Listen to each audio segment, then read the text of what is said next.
guys, and welcome back to the Aether Hub. I'm Simon here, bringing you a fun deck for Ravnica Allegiance in MTG Arena. So this is going to be the first deck tech on the channel in about 16 months, and I wasn't sure if I ever was going to be getting into them again, but luckily I have very motivational friends who spurred it on once again. Anyway, that's off topic because today we have a deck I'm super excited to try out on Arena once Allegiance goes live. And I'm excited because it's a style of deck that I don't typically play. Get ready guys, because we're going pesky petitioners in today's deck tech. So yeah, I'm not much of a control player, but the new Persistent Petitioners from Ravnica Allegiance had really got me thinking mill might actually be a thing. Persistent Petitioners, the Blue Mage's Rat Colony, is a 1/3 human advisor for 1 generic and a single blue mana. You can pay 1 generic and tap it to have target player put the top card of their library into the graveyard, as well as tap 4 untapped advisors you control and have them mill the top 12. Of course, they also have that very ratty benefit of allowing as many copies of Persistent Petitioners as your heart desires in your deck.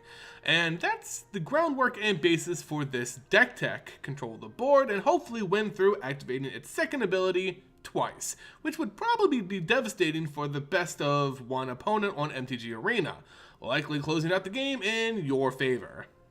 So before we get into the actual deck, no, Advisors is not a tribe in Standard quite yet, and having a deck with only Petitioners in it, shocker, may be pretty weak. So let's spice things up with some control and cheaply handcrafted advisors. You'll find out what that means in a minute. So let's see what goes into this pesky petitioner deck. First, let's begin with the creatures. As you would imagine, the creatures here are not the most physically imposing. They fit our control style of gameplay. Now, with the caveat of having as many petitioners as you'd want in the deck, you'd probably want to go ham, right? Like 10 plus. But that's not needed. We're going with 6 copies, giving you a great chance of having at least 1 in your opening hand and plenty to fuel the deck throughout the game. Needless to say, these paper pushers are the backbone of this mill deck. Next, and actually last on our creature list, we have 4 copies of Deputy of Detention. This detention sphere on a stick is great at controlling whatever may be causing us trouble on your opponent's side of the board, as well as providing another body for our win condition.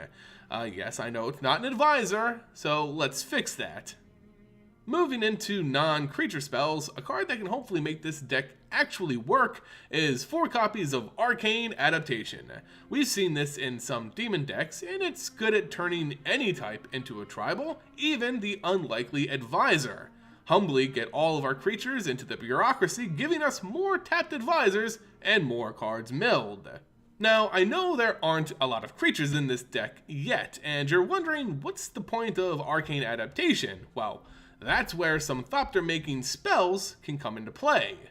We have ourselves 2 different Planeswalkers, 3 copies of Dovin Grand Arbiter, and a single copy of Tezzeret Artifice Master.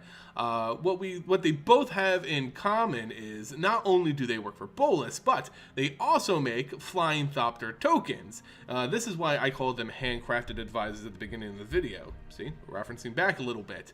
I, of course, would love to take advice from machines. They're flawless, and this is our chance. Tezzeret is a little heavier on the mana costs, but its +1 makes an advisor with Arcane Adaptation down, and that's what really matters. As well as draws us cards in the later game, making sure that we draw the control that we need to outlast our opponents. Dovin Grand Arbiter has a -1 that makes Thopters, but comes down a lot sooner. It's easier to deal with, so that's why we included more copies. Basically, these are the tools to generate way more ways to mill the opponent, and with other added benefits sprinkled in there too. In that vein, we also included 2 copies of Depose Deploy. These 2 instant spells offer a lot of flexibility to our gameplay. If we need to stall and dig a tool out, we can depose. If we're looking to get our mill on, we can grab some artificial advisors and some life at the same time. It's a great all-purpose tool at an uncommon price. And these cards, you guys, are the kingpins of this deck, how you're going to win a majority of your games. As we're talking about MTG Arena and the best of one ladder climb, we decided to take the rest of this deck in a more control-y direction rather than trying to flood the board with advisors. Don't need new advisors if they can't be targeted, right?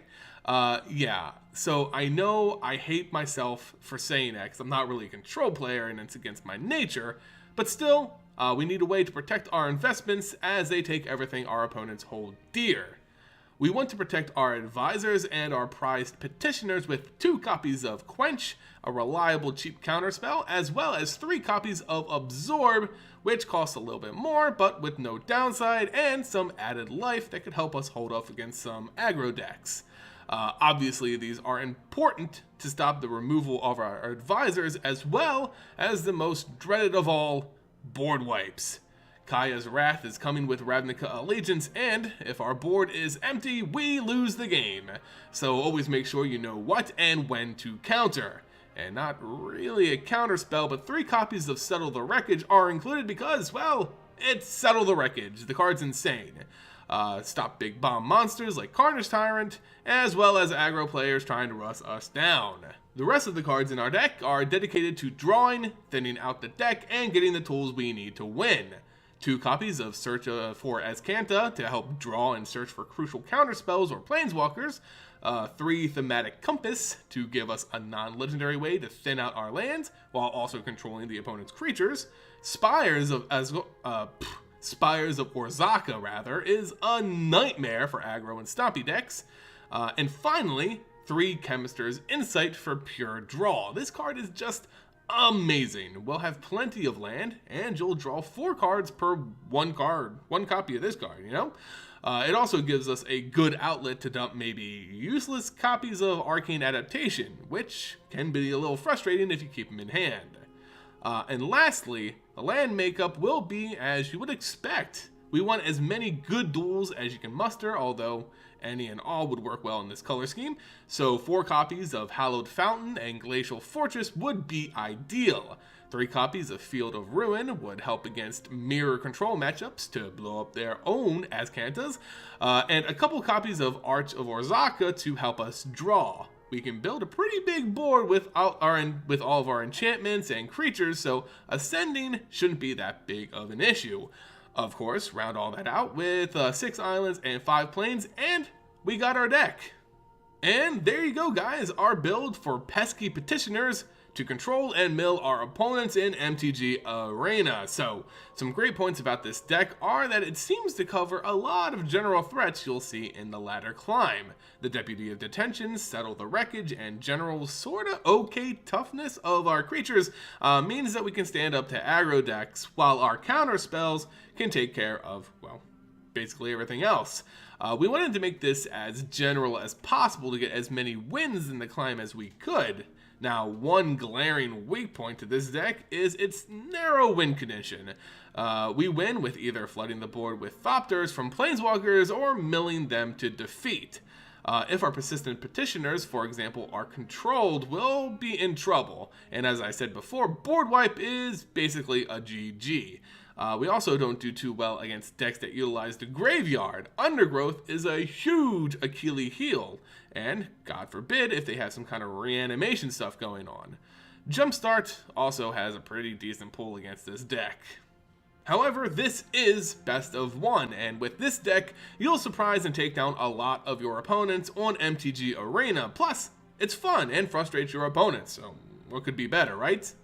Anyway, guys, thanks for joining me today in this Arena deck tech. Make sure you hit that subscribe button to catch more, and show your support by liking and sharing the video, as well as visiting our Patreon page in the link below. You can also catch me testing this and other decks in Arena by following me on Twitch at twitch.tv/theetherhub, where you can find me live. As always, guys, thank you all so much for watching, and I'll catch you next time here on the Aether Hub. Thanks so much for watching our latest video here on the Aether Hub. Our channel only exists thanks to fans like you and those who've joined the Vorthos army over in Patreon. Many thanks to our latest supporters, David Coulterman, Peter Jadalrab, Anton Thorne, Daniel Vincent, and Marcirio Pajeo. Welcome to the Vorthos army! The same goes for all of the lore legends that you see in the credits, the supporters who make this channel possible. As always, thanks so much for watching today. I'm Carolyn Page, and you are the Vorthos Army.